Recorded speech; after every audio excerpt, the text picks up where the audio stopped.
அனைவருக்கும் வணக்கம். இன்று நீதிமன்றத்தால் மிக அற்புதமான ஒரு தீர்ப்பு வழங்கியிருக்கிறாங்க. நீங்கள் எல்லாமே பார்த்துருப்பீங்க. அதாவது இன்றைய தமிழக முதல்வர் ஸ்டாலின் அவர்கள் தேர்தல் நேரத்தில் பொல்லாத ஆட்சிக்கு பொள்ளாச்சியே சாட்சி அப்படின்னு சொல்லி மிகப்பெரிய ஒரு தேர்தல் பிரச்சாரத்தை மேற்கொண்டார்.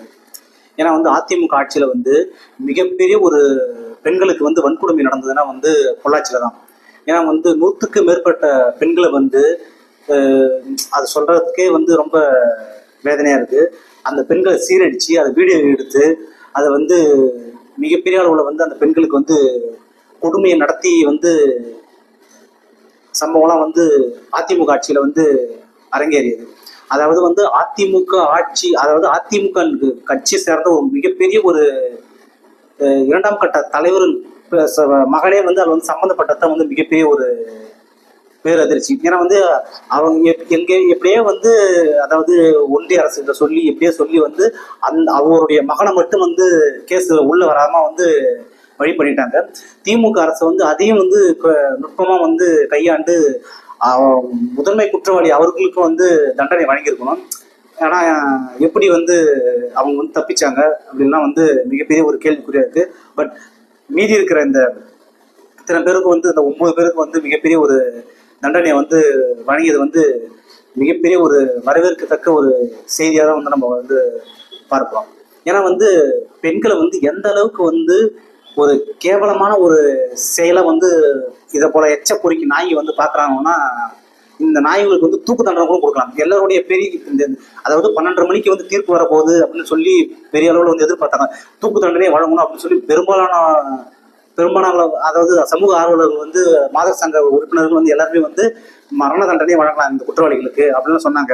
ஆனா ஆயுள் தண்டனை வழங்கியிருக்காங்க. அதுவே வரவேற்கத்தக்கது. ஏன்னா ஆயுள் முழுவதும் சிறையில் இருக்கணும், நாம செஞ்ச தப்பு நினைச்சு வேதனைப்பட்டு சாகணும் அப்படின்றதான் இந்த ஆயுள் தண்டனை இருக்குது.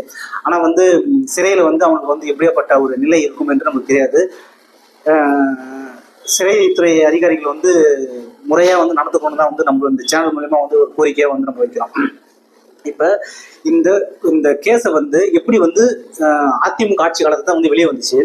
அதிமுக ஆட்சி காலத்துல வெளியே வந்த உடனே கேஸ் ஃபைல் பண்ணவே இல்லை. அதாவது அந்த குற்றவாளிகள் ஒரு பெண்ணை வழிகட்டாயமா எடுத்துட்டு போகும்போது அதை ஒரு அண்ணன் அந்த பெண்ணுக்கு உறவினரோ இல்லை அண்ணனோ பார்த்து போலீஸ்க்கு போயிட்டு கம்ப்ளைண்ட் பண்ணியிருக்காங்க. கம்ப்ளைண்ட் பண்ணி அது மூலயமா தான் வெளியே வர ஆரம்பிச்சுது.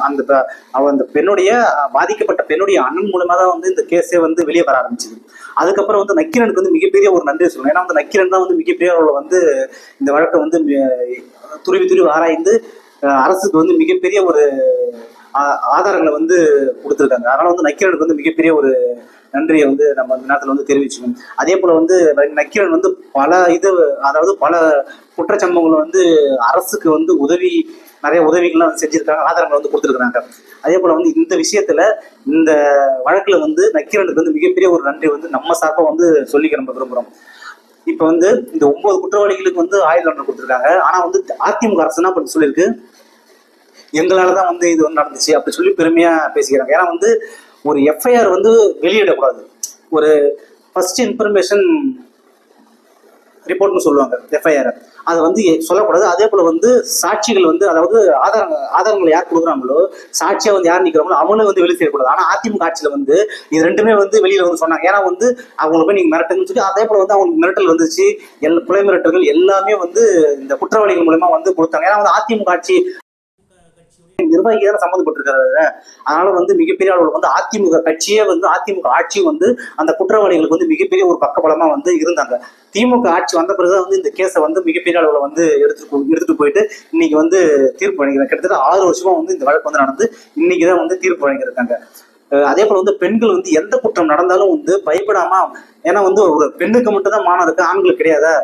ஒரு பெண் உணர வேண்டும். நமக்கு ஒரு பெண்ணுக்கு எதிராக எந்த குற்றம் நடந்தாலும் அது வெளிப்படையா சொல்வதற்கு தைரியம் வேணும். அவன் ஏத்துக்கிறான், அவன் அசிங்கமான பையன், அசிங்கமான பெண்கள் அப்படி நினைப்பதால் தான் இன்று வரை பெண்களுக்கு மிகப்பெரிய ஒரு பாதிப்பை ஏற்படுத்தக்கூடிய சில பொறுக்கி நாய்ங்க இருக்கிறாங்க. ஆனால் பெண்கள் துணிச்சலா வெளியே எந்த தவறு நடந்தாலும் வெளியில் சொல்லணும். அதுதான் எல்லாருமே எதிர்பார்க்கறாங்க இருக்கணும். அதே போல வந்து ஒரு சில நாய்கள் வந்து இதை போல எச்சப்பொறிக்கு நாய்கள் இருக்கிறாங்க. இந்த போல நாய்களுக்கு வந்து மிக கடுமையான தண்டனைகளை வந்து வழங்கணும். அது வந்து மக்கள் மத்தியில வந்து அதை வந்து வழங்கணும். அது வந்து பார்க்கலாம். இந்த தீர்ப்பே வந்து மிகப்பெரிய ஒரு தீர்ப்பு தான், வரவேற்கக்கூடிய ஒரு தீர்ப்பு தான். அதிமுக ஆட்சிக்கு வந்து ஒரு கேவலமான ஒரு செயலை செஞ்சுட்டு இன்னைக்கு வந்து அதிமுக ஆட்சி வந்து இது எங்களுக்கு கிடைச்ச வெற்றி அப்படின்னு சொல்லி ஒரு கேவலமான முறையில வந்து அதை வந்து கையெழுத்திருக்காங்க. அதே அதிமுக ஆட்சி காலத்துல வந்து இதை பத்தி கேள்வி கேட்கும்போது எடப்பாடிக்கு வந்து நக்கலா சிரிச்சுக்கிட்டே வந்து பதில் சொல்றாரு. சாட்சிகள் இருக்கா அது இருக்கான்ட்டு நக்கலா வந்து பதில் சொல்றது. ஒரு பொறுப்பான முதலமைச்சராகவே வந்து நடந்தது. ஏன்னா வந்து சாதி குத்தி, சாதி பாசம், கட்சி பாசம், கட்சி பாசத்தை தாண்டி சாதி பாசம் தான் வந்து எடப்பாடிக்கு வந்து இருந்துச்சு.